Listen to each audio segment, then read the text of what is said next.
Hey guys, my name's Austin. And my name's Sergio. And we the podcasters. There's usually more of us. Sometimes it might be me and some kid named Yanni. Sometimes it might be Sergio and Yanni. Sometimes it might be Austin and Sergio. But yeah, we're just like pretty much a big friend group that enjoys reading these Reddit stories, and we decided to make a podcast out of it. You got anything to say, Sergio? So, I say we just jump into it. Alright. The Rake. My daughter was 11 years old at the time, was visiting my parents for the weekend during the summer. They own 55 acres in the woods in northern Michigan. Most of the property near the home was cleared, roughly about 7 acres. The rest has sporadic trees and there until you get to the back 8 acres. Before it gets dark, they like to sit out on their screened-in porch and watch the deer come out to eat, which was done this night. The plan was to wait till the sun went down so she could practice riding her CT200 Coleman bike.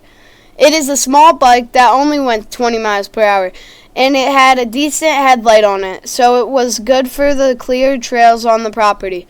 While her and Dad were sitting on the porch before the sunset, my daughter was watching the open field for deer. But instead, she seen something that looked like a white dog moving slowly closer. It was roughly 200 yards away from them, and she said, "Grandpa, what is that?" He looked and was very concerned.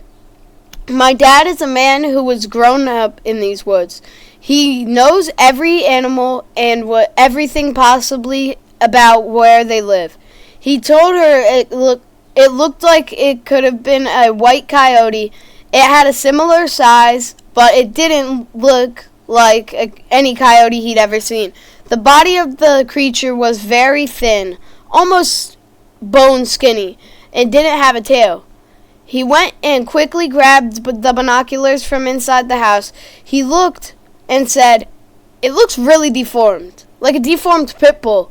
It's facing away, so I can't really see its face." It left view, and they continued sitting there waiting for dark. When the sun set, my dad made sure to tell her not to go fast because riding at night was something new. He knew that she knew the lay of the land well, but was worried since it was her first time doing laps of night riding. When he was done with his safety briefs, she took off.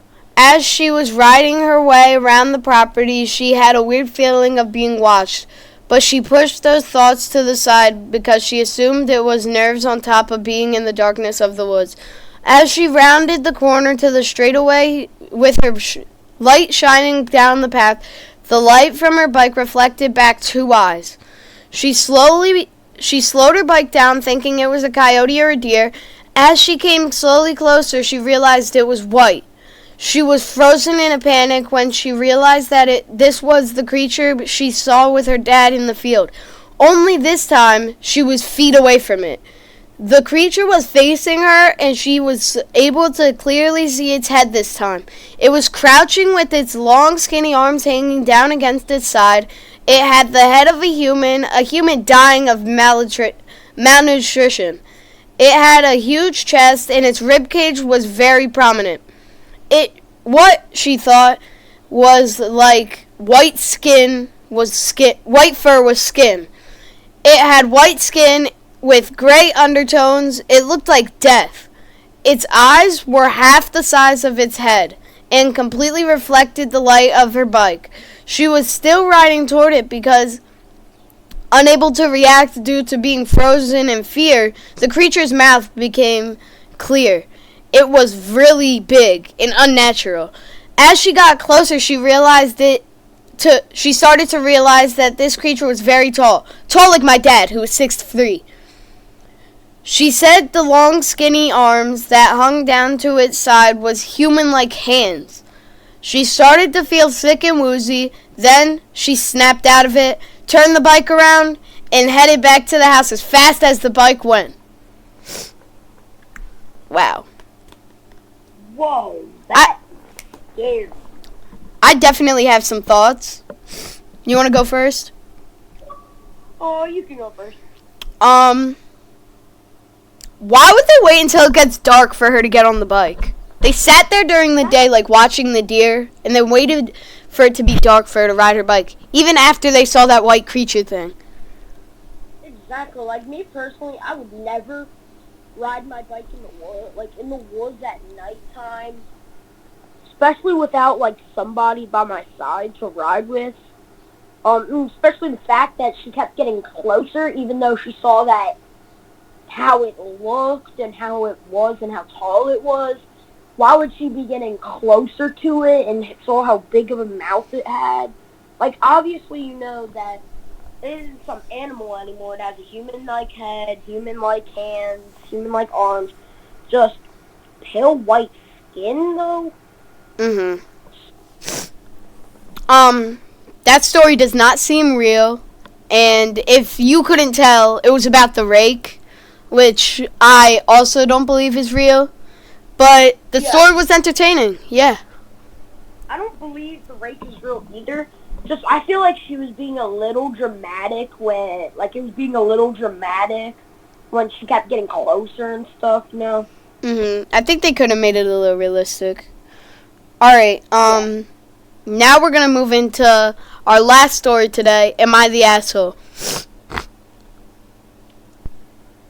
Am I the asshole for shaving and not informing my partner for 4 months?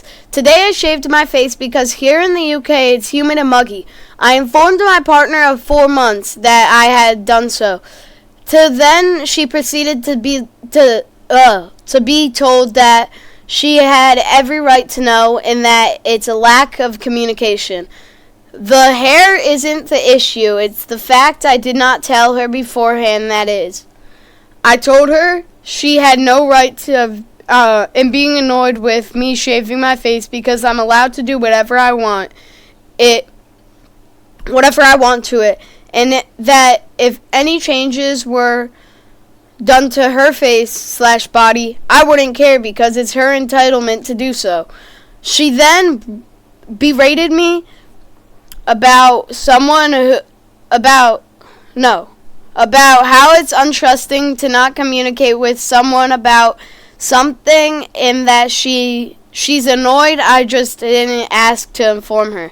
I personally don't know if I'm in the wrong as I am autistic and my social skills are bogged down by what I feel is best for me. Not in a mean way, more self-preservation or whatever. I don't know how to pronounce that. I'd sent a humorous video to her explaining why I did this, and she didn't understand that I didn't ask her beforehand because I didn't want the back and forth of her saying no and me saying yes for me to do it and her be annoyed at me. Anyways, so I sidestepped that whole bit and made it a joke. Am I the asshole for not informing her about this change? I feel like the girl's the asshole here. Yeah, it's his face. It's gonna go back. Like, he has the right to, actually, do what he wants because it's his body, it's his property, and he can really do whatever he wants. Like, you heard how he wouldn't care how she would do anything to her, how she would, let's say she shaved her hair off. He wouldn't care, like he said. Plus, he said he was autistic and he didn't have good social skills. So, yeah, everything here is the girl being messed up. Yeah. Alright, that's about it. We'll see you next time on We the Podcasters!